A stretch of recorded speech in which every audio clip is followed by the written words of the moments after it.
ବିଶେଷ ଭାବରେ ଆଜିର ଏହି ଶୁଭ ମୁହୂର୍ତ୍ତ ପାଇଁ ବ୍ୟକ୍ତିଗତ ଜୀବନର ସୃଷ୍ଟିକର୍ତ୍ତାଙ୍କ ଆମେ ଧନ୍ୟବାଦ ଦଉ।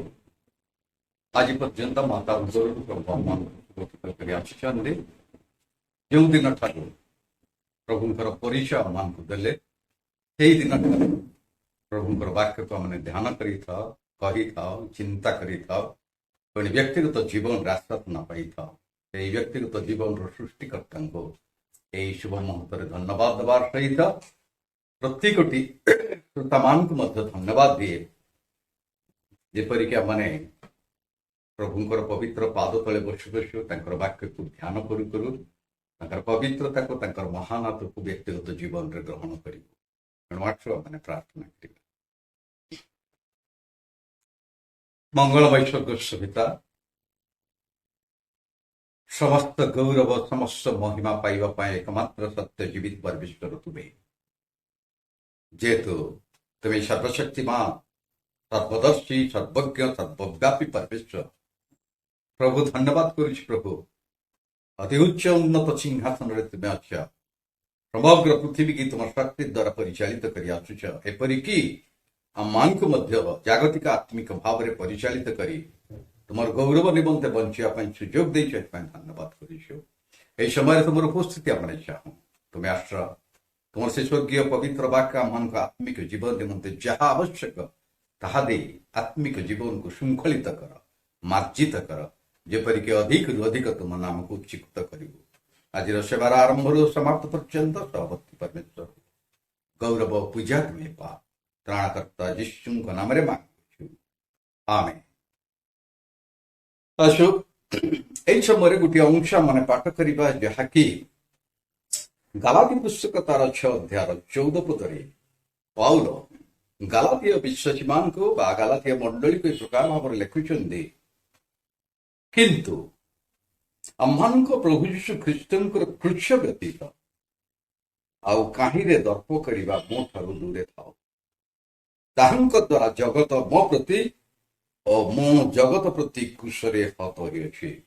ପ୍ରଭୁ ଏହି ପଠିତ ସାକ୍ଷାଂଶ ଉପରେ ଆଶୀର୍ବାଦ କରନ୍ତୁ, ବୁଝିବା ନିମନ୍ତେ ଆତ୍ମାଙ୍କର ଚାଳନା ଦିଅନ୍ତୁ। କ୍ରୁଶ ଗୋଟେ ବିଶ୍ୱାସୀର ଜୀବନରେ ମହାନ ଏକ ଗୁରୁତ୍ୱପୂର୍ଣ୍ଣ ପୁଣି ବିଶେଷତ୍ୱ ଅଛି।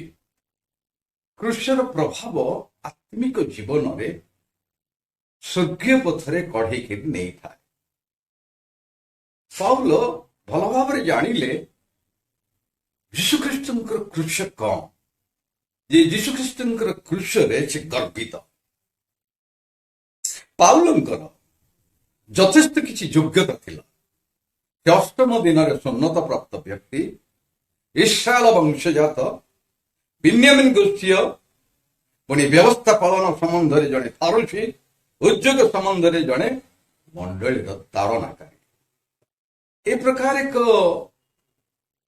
ବ୍ୟକ୍ତି, ପ୍ରଚୁର ତାଙ୍କର ଯୋଗ୍ୟତା ଥିଲା। ଏପରିକି ଲେଖାଯାଏ ଗମଲିଏଲର ଶିଷ୍ୟ ବୋଲି ଲେଖାଯାଏ। ଏ ପ୍ରକାର ଯୋଗ୍ୟତା ସମ୍ପନ୍ନ ବ୍ୟକ୍ତି ନିତାନ୍ତ ଭାବରେ ସେ ସମସ୍ତ ବିଷୟ କ୍ରୁଶକୁ ଜାଣିଲା ପରେ ଏହି ସମସ୍ତ ବିଷୟ ଡଷ୍ଟବିନରେ ପକେଇବା ପରି ସେ ଅବର୍ଜନା ସ୍ୱରୂପ ହେୟ ଜ୍ଞାନ କଲେ। ତେବେ କ୍ରୁଶ ତାଙ୍କର ବ୍ୟକ୍ତିଗତ ଜୀବନରେ କଣ, ଯାହାକି ଆଜିର ପୃଥିବୀରେ କ୍ରୁଶ ପୃଥିବୀର ଗୋଟେ କେନ୍ଦ୍ରବିନ୍ଦୁ। କ୍ରୁଶ ବିନା ଗୋଟେ ବ୍ୟକ୍ତିଗତ ଜୀବନର ଅର୍ଥ ବା ମୂଲ୍ୟ ଜାଣିବା ସମ୍ଭବପର ନୁହଁ। ତେଣୁ ଆସୁ କିଛି ବିଷୟ ମାନେ ଚିନ୍ତା କରିବା ଯେ କ୍ରୁଶ କଣ କରେ। କ୍ରୁଶୀୟ ମୃତ୍ୟୁ ସର୍ବାପେକ୍ଷା ଘୃଣାଜନକ ଥିଲା, ପୁଣି ନିନ୍ଦନୀୟ ଥିଲା। ଫଇନିକିଆ ଦେଶରେ ଯେତେବେଳେ କି এই ପ୍ରଥାଟା ଆରମ୍ଭ ହେଇଥିଲା, ଯେତେବେଳେ ଲୋକେ କ୍ରୀତଦାସ ମାନଙ୍କୁ କ୍ରୟ କରୁଥିଲେ, ଦାସ ଭାବରେ ଘରେ ସେମାନଙ୍କୁ କାର୍ଯ୍ୟର ଦାୟିତ୍ୱ ଦଉଥିଲେ। এই କ୍ରୀତଦାସ ମାନେ କର୍ତ୍ତାଙ୍କୁ ଯେତେବେଳେ କି ଅପମାନିତ କରୁଥିଲେ, କର୍ତ୍ତାଙ୍କର ଅବାଧ୍ୟ ହେଉଥିଲେ, ପୁଣି ବିଭିନ୍ନ ପ୍ରକାର କୁକାର୍ଯ୍ୟ କରୁଥିଲେ, ଫଇନିକିଆ ଦେଶରେ সেই କ୍ରୀତଦାସ ମାନଙ୍କୁ କ୍ରୁଶରେ ବଦ୍ଧ କରୁଥିଲେ। ଇତିହାସ କୁହେ ଆଉ ଫନିକିଆ ଦେଶରୁ ଗ୍ରୀକ ଦେଶକୁ ପ୍ରଚଳିତ କରାଗଲା ବା ପ୍ରଚଳିତ ହେଲା। ଗ୍ରୀକ ଦେଶର ରୋମିଓ ନଗରରେ ତାହା ପ୍ରଚଳିତ ହେଉଥିଲା। ଯେଉଁମାନେ ଦୁଷ୍କର୍ମକାରୀ ରାଜଦ୍ରୋହୀ ସେମାନଙ୍କୁ କୃଷିୟ ଯନ୍ତ୍ରଣାରେ ଯନ୍ତ୍ରିତ କରି ମରାଯାଉଥିଲା। ଏପରିକି ଯୀଶୁଖ୍ରୀଷ୍ଟ ଏ ଜଗତରେ ଥିଲେ, ମନୁଷ୍ୟ ରୂପରେ ଥିଲେ, ଅନେକ ଅନେକ ଶକ୍ତିର କାର୍ଯ୍ୟ କରିଥିଲେ। ମାତ୍ର କେତେକ ଦୁର୍ବୃତ୍ତ ବ୍ୟକ୍ତିମାନେ ହିଂସା କରି ଯୀଶୁଙ୍କୁ କ୍ରୁଶରେ ଚଢେଇବା ନିମନ୍ତେ ପିଲାତ ବା ବିଚାରକର୍ତ୍ତା ଆଦେଶ ଦେଲେ। ଯୀଶୁଖ୍ରୀଷ୍ଟଙ୍କର ବିଚାର ଆରମ୍ଭରୁ ଶେଷ ପର୍ଯ୍ୟନ୍ତ ଅନ୍ୟାୟ ଥିଲା। ଯାହା ପଛକେ ଯେତେବେଳେ କି ପିଲାତ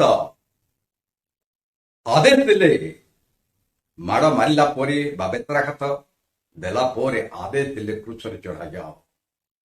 ଲୋକମାନଙ୍କୁ ସନ୍ତୁଷ୍ଟ କରିବା ନିମନ୍ତେ ଧର୍ମଶାସ୍ତ୍ର ପ୍ରକାଶ କରେ। ମାର୍କ ପୁସ୍ତକରେ 15:15 ଲେଖାଯାଏ, ଲୋକମାନଙ୍କୁ ସନ୍ତୁଷ୍ଟ କରିବା ନିମନ୍ତେ ପିଲାତ ଯୀଶୁଙ୍କୁ କୋରଡ଼ା ପ୍ରହାର କରାଇଲେ, ପୁଣି କଣ୍ଟାର ମୁକୁଟ ଲଦି ଦିଆଗଲା, ଅବଶେଷରେ କ୍ରୁଶରେ ହତ କରାଗଲା। ଏଇ କ୍ରୁଶ କହିଲେ ପାଉଲ ପ୍ରକୃତ ଭାବରେ ଜାଣିଥିଲେ, ପୁଣି ସେ ଏ ପ୍ରକାର ଭାବରେ କହୁଥିଲେ, କ୍ରୁଶ ମୋର ବ୍ୟକ୍ତିଗତ ଜୀବନର ବା ବିଶ୍ୱ ଜୀବନର ଗର୍ବର କାରଣ। କେତେକ ବିଷୟ ଦେଖିବା, ଚିନ୍ତା କରିବା। କ୍ରୁଶ ଇଂଲିଶ ଶବ୍ଦରୁ ଏହା ଅଛି, ମାନେ CROSS। ଏଇ ଶବ୍ଦଟିକୁ ଆମେ ଟିକେ ବିଶ୍ଳେଷଣ କରିବା। ଲେଖାଯାଏ 5ଟି ଅକ୍ଷର। ସ୍ଥିର ଅର୍ଥ ହେଉଛି କୁରେସ୍। ତାର ପ୍ରକୃତ ଅର୍ଥ, କୁରେସ୍ର ପ୍ରକୃତ ଅର୍ଥ ହେଉଛି ସୁସ୍ଥ କରିବା, ଶାରୀରିକ ରୋଗରୁ ସୁସ୍ଥ କରିବା, ଆତ୍ମିକ ରୋଗକୁ ମଧ୍ୟ ସୁସ୍ଥ କରିବା। ଯୀଶୁ ଏ ଜଗତରେ ଥିବା ସମୟରେ ଏକ ପକ୍ଷାଘାତ ରୋଗୀ କହିଲେ, ତୁମେ କଣ ସୁସ୍ଥ ହେବାକୁ ଇଚ୍ଛା କରୁଛ? ସେ କହିଲେ, ନିତାନ୍ତ ଭାବରେ ସୁସ୍ଥ ହେବାକୁ ଇଚ୍ଛା କରୁଛି। ପ୍ରଭୁ କହିଲେ, ଖଟିଆ ଘେନି ଚାଲ। ସଦାପ୍ରଭୁ ପରମେଶ୍ୱର ଶାରୀରିକ ରୋଗ ସହିତ ଆଧ୍ୟାତ୍ମିକ ଜୀବନର ରୋଗକୁ ସୁସ୍ଥ କରିପାରନ୍ତି। ତାଙ୍କର ସେ ପ୍ରକାର କ୍ଷମତା ଅଛି। ଆଜି ମନୁଷ୍ୟ ଜୀବନରେ ଆତ୍ମିକ ରୋଗରେ ଏତେ ଆକ୍ରାନ୍ତ ହେଇଯାଇଛି। ଶାରୀରିକ ରୋଗ ଯଦି ନାହିଁ, ସୁସ୍ଥ ସବଳ ଶରୀର ଅଛି, ଆତ୍ମିକ ଜୀବନରେ ରୋଗ, ଯାହାକି ଲେଖାଯାଏ ଇଶାୟା ପୁସ୍ତକ ତାର 1 ଅଧ୍ୟାୟ 5-6 ପଦ ଲେଖାଯାଏ, ଆପାଦ ମସ୍ତକ ପୂଜପୂର୍ଣ୍ଣ ଘା ସଦୃଶ୍ୟ, ଟିପା ଯାଇନାହିଁ କି ବନ୍ଦା ଯାଇନାହିଁ, କୋମଳ କରାଯାଇନାହିଁ। ତେଣୁ ଶରୀର ସମ୍ପୂର୍ଣ୍ଣ ରୂପେ ଆତ୍ମିକ ଜୀବନରେ ଅସୁସ୍ଥତା, ଏ ଅସୁସ୍ଥତାକୁ ସୁସ୍ଥ କରିବା ନିମନ୍ତେ ହିଁ ସଦାପ୍ରଭୁ ପରମେଶ୍ୱର ଏହି ଜଗତକୁ ଆସିଲେ। ଅନେକ ସମୟରେ ଆମଙ୍କର ଶାରୀରିକ ଜୀବନ ସୁସ୍ଥତା ଥାଏ, ଆତ୍ମିକ ଜୀବନ ରୁଗୁଣ ଅବସ୍ଥାରେ ଥାଏ। ପରିବାରରେ କୋହ ବ୍ୟକ୍ତିଗତ ଜୀବନରେ ଶାନ୍ତି ନଥାଏ, ଆନନ୍ଦ ନଥାଏ, ସବୁ କିଛି ଥାଏ। ଅଥଚ ସଦାପ୍ରଭୁ ପରମେଶ୍ୱର ଏହି ଜଗତରେ ଥିବା ସମୟରେ ଅନେକ ଅନେକ ଶାରୀରିକ ରୋଗକୁ ସୁସ୍ଥ କରିଛନ୍ତି, ଆତ୍ମିକ ଜୀବନକୁ ମଧ୍ୟ ସୁସ୍ଥ କରିଛନ୍ତି। ଏହା ଧର୍ମଶାସ୍ତ୍ର ଭଲ ଭାବରେ ପ୍ରକାଶ କରେ। ଦ୍ୱିତୀୟ ବିଷୟ ମୁଁ କହିବି,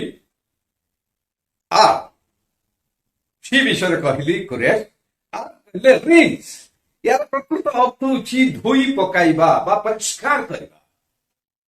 ଯେପରି ଗୋଟିଏ ବୋତଲକୁ ପରିଷ୍କାର କରିବା ନିମନ୍ତେ ଆମେ ପାତ୍ରରେ ପାଣି ଢାଳୁ, ତାକୁ ପୁରାପୁରି ହଲେଇ ଦଉ, ତାକୁ କହନ୍ତି ରିନ୍ସ ବା ଅପରିଷ୍କାର ବିଷୟକୁ, ଦାଗକୁ ସମ୍ପୂର୍ଣ୍ଣ ରୂପେ ଧୋଇବା। ଧର୍ମଶାସ୍ତ୍ର ପ୍ରକାଶ କରେ, କୌଣସି ଦାଗ ପେଟ୍ରୋଲରେ ଯାଏ, କୌଣସି ଦାଗ କିରୋସିନରେ ଯାଏ, କୌଣସି ଦାଗ ଲେମ୍ବୁରେ ବି ଯାଏ। ମାତ୍ର ଜିର୍ମୀୟ ପୁସ୍ତକ ତାର 2:22 ଲେଖାଯାଏ, ପାପ ରୂପ ଦାଗ କୌଣସି ରୂପେ ଛୋଡ଼ା କିମ୍ବା ଖାରରେ ପରିଷ୍କୃତ ହୁଏ ନାହିଁ। ଏହା ନିଖୁନ୍ଦ ନିର୍ଦ୍ଦୋଷ ସହିତ ରକ୍ତରେ ପରିଷ୍କୃତ ହୁଏ, ଯାହା ପ୍ରଥମ କରନ୍ତି ପୁସ୍ତକ ତାର 1 ଅଧ୍ୟାୟ 7 ପଦରେ ଲେଖାଯାଏ, ଖ୍ରୀଷ୍ଟଙ୍କର ରକ୍ତ ସମସ୍ତ ପାପରୁ ମୁକ୍ତ କରେ, ପରିଷ୍କାର କରେ, ଶୁଚି କରେ। साधु अगस्तिन प्रभु जीशु को ग्रहण करने पूर्व से दुष्ट थे, से कुकार्य करुले, जीवन अर्थ जीवन मूल्य मूल्यांकन करि नथिले। प्रभु जीशु ख्रीष्ट को ग्रहण कला क्रूसर अर्थ को व्यक्तिगत जीवन ग्रहण कला अगस्तिन प्रार्थना करुचंती से समय शत्रु शैतान आसी तार पूर्व पाप को स्मरण करे गोटे तालिका प्रस्तुत कले। अगस्तिन ए तुम्हें पाप करिछ, तुम्हें भूल करिछ, तुम शरीर अपवित्र होइछि, व्यक्तिगत जीवन सृष्टिकर्ता को तुम्हें हे और तुच्छ करिछ, तार पापर गोटे तालिका जिते प्रस्तुत करी सम्मुख को आणुचंती। अगस्तिन प्रार्थना कले मोर समस्त पाप ख्रीष्टंकर क्रूस द्वारा ख्रीष्टंकर रक्त द्वारा परिष्कृत होइछि। आउ से समय गोटे बिंदु रक्त आसी तालिकार पड़ा जहारी फल संपूर्ण परिष्कार एथि निमंते जौन कहले ए प्रकार भाव देख ईश्वर मेष शावक जे कि जगतर पाप को बोई नहीं जानती, जहा कृष्ण संपूर्ण रूपे गोटे व्यक्तिगत जीवन समस्त अपराध समस्त कलंक ख्रीष्टंकर रक्त से क्रूसीय रक्त परिष्कार करिथा, आध्यात्मिक जीवन को निकुंत निर्दोष रहित करिथा। एथि निमंते पाउल कहिले क्रूस व्यतीत आ मो कौनसी विषय तर्क करिबि नाही। क्रूस मोर व्यक्तिगत जीवन रे स्वर्गीय शांति स्वर्गीय आनंद देई मोर जीवन समस्त पाप को क्षमा करिसंती। ए क्रूस धर्मशास्त्र आउरी प्रकाश करे। आम देखिलु सी देखिलु, आम देखिलु आर देखिलु, आम देखी वर्तमान देखिबा ओ देखिबा ओलछि ओचित तार प्रकृत अर्थ होइछि मरुद्यान बा शुष्क स्थान रे जलर निर्झरणी।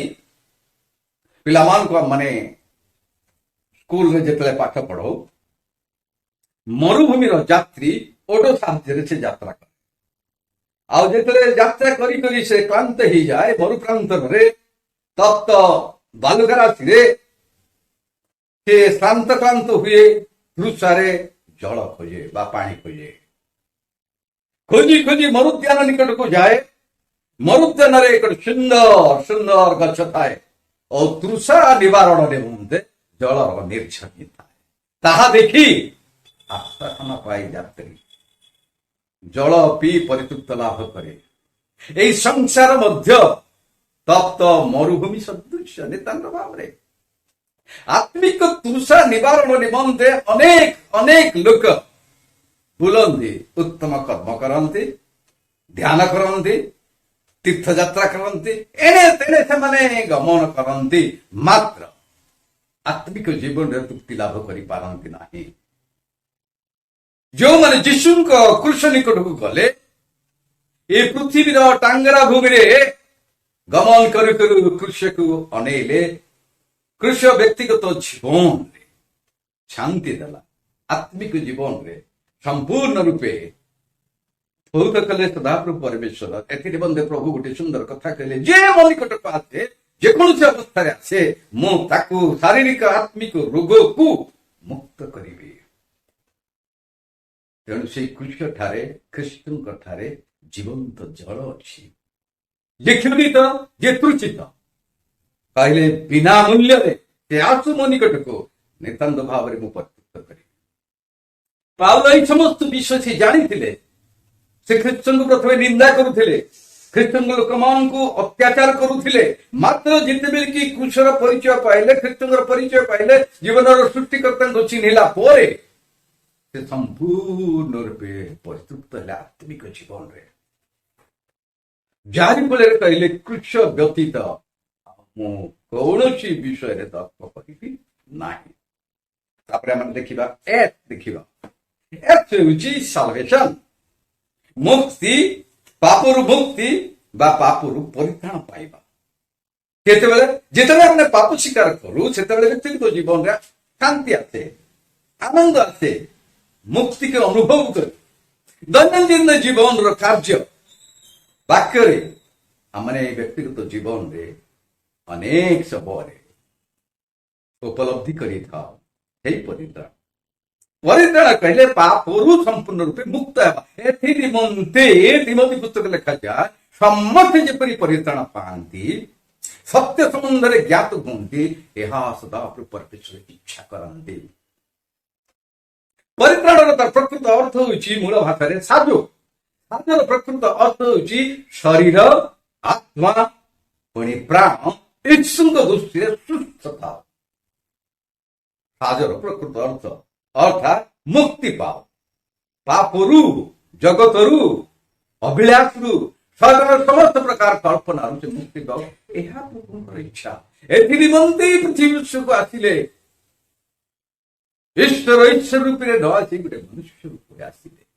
ଯେପରି ମନୁଷ୍ୟ ଗୋଟେ ବ୍ୟକ୍ତିଗତ ଜୀବନକୁ ଜାଣେ, ଗ୍ରହଣ କରେ, ଚିହ୍ନେ, ତଦ୍ରୂପ ଈଶ୍ୱର ଗୋଟେ ମନୁଷ୍ୟ ଦେହ ଧାରଣ କରି ପୃଥିବୀ ପୃଷ୍ଠକୁ ଆସି ନିତାନ୍ତ ଭାବରେ ଆମମାନଙ୍କର ସହିତ ରହିଲେ, ଆମମାନଙ୍କର ସୁଖ ଦୁଃଖର ଅଂଶୀ ହେଲେ।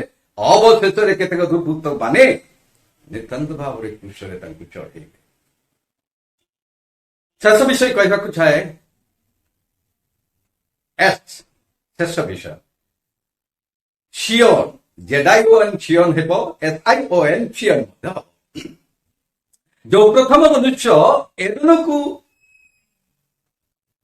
ସମ୍ପୂର୍ଣ୍ଣ ରୂପେ ଅପବିତ୍ର କଲା ପରି ଶରୀରକୁ ଆତ୍ମାକୁ ଅପବିତ୍ର କରିଥିଲେ, ଆଦମ ହବା ଭୁଲ କରି ଏଦନରୁ ତଡ଼ା ଖାଇଲେ। ଈଶ୍ୱରଙ୍କର ସୌଭାଗ୍ୟତା ହେଲେ ନାହିଁ, ପୁତ୍ରତ୍ୱର ଅଧିକାରକୁ ହରେଇଲେ। କେବଳ ସେତି ନୁହେଁ, ଖ୍ରୀଷ୍ଟୀୟ ବା ଯୀଶୁଖ୍ରୀଷ୍ଟଙ୍କର ପିତାଙ୍କର ଶ୍ରୀମୁଖକୁ ଦର୍ଶନ କରିପାରିଲେ ନାହିଁ। ଅବଶେଷରେ ସହଭାଗିତାକୁ ଭୟ ହରେଇଲେ। ଆଉ ଏଇ ସମସ୍ତ ବିଷୟ ଫେରାଇ ଦେବା ନିମନ୍ତେ ପୁତ୍ର ଯୀଶୁଖ୍ରୀଷ୍ଟଙ୍କର ମଧ୍ୟ ଦେଇ ପିତା ଈଶ୍ୱର ଇଚ୍ଛା ପ୍ରକାଶ କଲେ। ଏଥି ନିମନ୍ତେ ଏ ସିଓନକୁ ଦେବା ନିମନ୍ତେ ସଦାପ୍ରଭୁଙ୍କର ଇଚ୍ଛା। ପୁନର୍ବାର ସେ ଦୁଗ୍ଧ ମଧୁ କିଣା ଦେଶ ଦେବାକୁ ପ୍ରଭୁଙ୍କର ଇଚ୍ଛା ହେଲା। ଏଥି ନିମନ୍ତେ ବିଶ୍ୱାସୀ ମାନେ ଯେତେବେଳେ କୃଷର ଅର୍ଥ, କୃଷର ମୂଲ୍ୟକୁ ମୂଲ୍ୟାଙ୍କନ କରିଥାନ୍ତି, ସେତେବେଳେ ପ୍ରଭୁ କହନ୍ତି, ତୁମମାନେ ଅପେକ୍ଷା କର, ତୁମମାନଙ୍କର ଉଦ୍ବିଗ୍ନ ନ ହଉ, ମୁଁ ଆସିବି, ମୁଁ ଯୋଉ ସ୍ଥାନରେ ରହିଛି ସେଇ ସ୍ଥାନକୁ ନେଇଯିବି ଅନନ୍ତ କାଳ ପର୍ଯ୍ୟନ୍ତ। ଅନନ୍ତ କାଳ ପର୍ଯ୍ୟନ୍ତ ତୁମେ ମୋ ସହିତ ରହିବ। ଏଥି ନିମନ୍ତେ ଆପଣାର ଶରୀର, ଆତ୍ମା, ମନ, ପୁଣି ପ୍ରାଣ ନିର୍ଦ୍ଦୋଷ ରୂପେ ରକ୍ଷିତ ହଉ, ଏହା ପ୍ରଭୁଙ୍କର ଇଚ୍ଛା।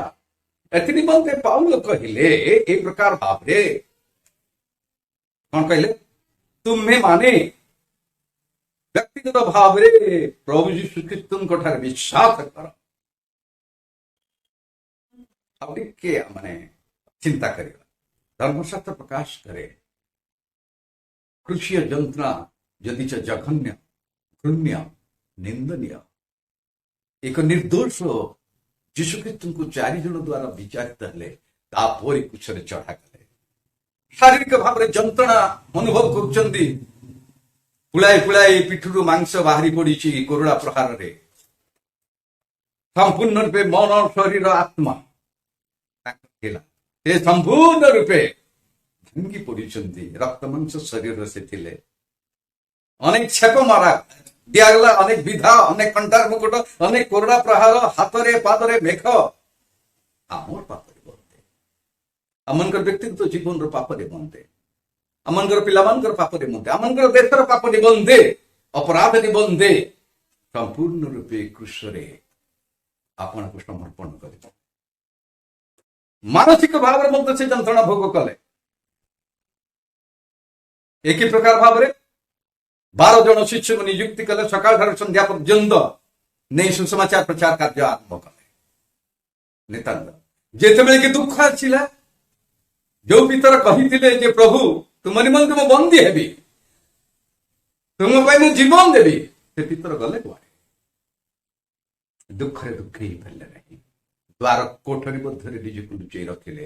କାରଣ ମୋର ବ୍ୟକ୍ତିଗତ ଜୀବନର ପ୍ରଭୁଙ୍କୁ ଯଦି ଧରି ଏ ପ୍ରକାର ଭାବରେ ହତ କଲେ, ମୋର ଅବସ୍ଥା କଣ ହବ? ସେ ଭୟ କଲେ। ମାନସିକ ଭାବରେ ଏତେ ଯନ୍ତ୍ରଣା ଭୋଗ କରୁଛନ୍ତି, ଲୁଚେଇ ରଖୁଛନ୍ତି। ଧର୍ମଶାସ୍ତ୍ର ପ୍ରକାଶ କରେ, ଯୋଉ ଜିହୁଦାକୁ ମୁଁ ବିଶ୍ୱାସ କରିଥିଲି, ଯାହାକୁ ମୁଁ ବିଶ୍ୱାସ କଲି, ସେ ମୋ ଉପରେ ଗୋଇଠି ଉଠେଇଲା। ଇସ୍କୃତ ଜିହୁଦା କ୍ରୁଦ୍ଧ ହେଲା। एक प्रतारणार जीवन काटिले चोर मध्य कौची तू जदि ईश्वर ख्रीष्टचंद्र पुत्र आमान को पुणी निजक रक्षा कर एक निंदा एक अपमानकता एक थट्टा एक परिहास जनता करुछन्ति ए प्रकार एक मानसिक भाव में भारसाम्य हरई बुझुछन्ति शारीरिक कष्ट पाकिस्तान देशर अग्निवर्षी खरा रक्त सबु खरा को चरचर होउछि परा एपटा हातरे पादरे मेख कंटार भुकुट शारीरिक कष्ट सहित मानसिक भाव में कष्ट अनुभव करुछन्ति केवल सेतिक नुहे आत्मिक भाव में इति यंत्रणा उपलब्धि करुछन्ति लेखा जाए माधिभूत तार 27 अध्याय लेखा जा कष्ट हो कहले पिता तुमर गोटे बोली मो पुओ मते पृथ्वी पृष्ठ को नहीं आसिल समस्त किसी बाध्य हेली शेष तुमे भी मते कौन परित्याग कर दौछ आत्मिक भाव यंत्रणा पिता तुमर इच्छा सफल हो मु जदि संपूर्ण रूपे कुशर हत होइबी जगत मुक्ति पाओ परित्राण पाओ एई सब सत्वे प्रभु कहले पिता एमान को क्षमा एमाने कौन करुछन्ति निजे जानन्ति नाही आदिर पृथ्वी रे मनुष्य कौन करे निजे जानी पारते काहे के पृथ्वी पृष्ठ को आसी से जानी पारते जीवन सृष्टिकर्ता को से चिन्हि पारु नाही अथच आज भी प्रभु कहउछन्ति पिता एमान को तुमे क्षमा एई क्षमा निमंते पृथ्वी पृष्ठ को आसिले हमारा व्यक्तिगत जीवन को ग्रहण करू जीवन मूल्य को मूल्यांकन कर पाउल कहले कृष्य व्यतीत मु कहीं गर्व करी ना कृष्य मोर व्यक्तिगत जीवन सब किसी तेणु कृष्य जंत्रणा आम निमंते प्रभु जीशु ख्रीस्ट समस्त किसी सह्य कले से जंत्रणा को उपलब्धि करो आम पाप आम योग्यता को प्रभु हाथ दबा जदि आमने क्षमा पाइछु प्रभुंकर सानिध्य रहिबु जदि आमने क्षमा पाइछु प्रभुंकर आगमन निमंते प्रस्तुत हबो ताहेले वर्ष वर्ष बंचिबा सार्थक हबो जीवन अर्थ को मूल्यांकन आमने करि परिबु आशो माने प्रार्थना करिबा स्वर्गस्थ पिता तुमार धन्यवाद करूछि प्रभु कृष्य जंत्रणा को भोग करि आमान को मुक्त कर आमन को शांति देला स्वर्गीय आनंद देला प्रभु तुम वाक्य अनुसार आम विश्वास करुछु तुम्हें आसब तुम रक्तर कित विश्वासी मान को नहीं जीव जो मैंने कृष्ण को अनुभव कर क्षमा को व्यक्तिगत जीवन ग्रहण कर धन्य तुम आगमन समय तुम्हें से स्मरण कर प्रभु धन्यवाद करुछु संक्षिप्त वाक्य बात कर तुम उपस्थिति धन्यवाद जीवन शेष निश्वास पर्यंत कृष्ण आम व्यक्तिगत जीवन सब किसी गौरव पूजा त्राणकर्ता जीशु नाम रे मांग समस्त धन्यवाद नमस्कार।